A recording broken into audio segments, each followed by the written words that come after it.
Ақыл сөздер. Мен бақытты баламын. Ата-анамның барында.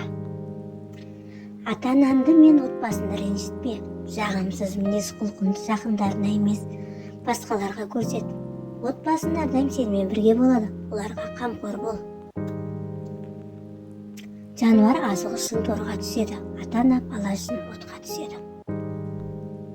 Ата-ананың баласының санасын исламмен нұрландырып, жаратылыстанумен көзін аштырса, бұдан артық тәрбие жоқ. Сонда ғана бақыттаған тәрбиесі баласына жетеді.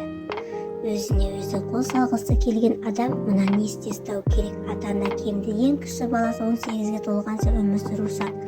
Ал балалар ата-аналардың біреуі тірі тұрғанда өз өмірін қиюға бармау керек. Сіз ұлыңызды немесе қызыңызды тек қана өзіңіздің ата-аналық қуанышыңыз үшін ғана дүниеге әкеліп тәрбиелеп жатқан жоқсыз. Сіздің отбасыңызды және сіздің басшылығыңызды болашақ азамат, болашақ қайраткер және болашақ күрескер өсіп келеді.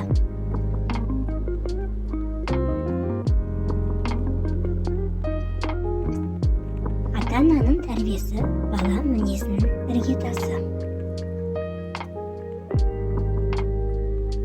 Қазақ дәстүрі тек ата-ана ғана емес, жалпы адамды сыйлауға баулиды.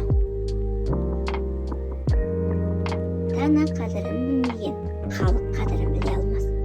Халық қадірін білмеген ата-ана қадірін біле алмас. Ата-ананың тәрбиесі бала мінезінің іргетасы.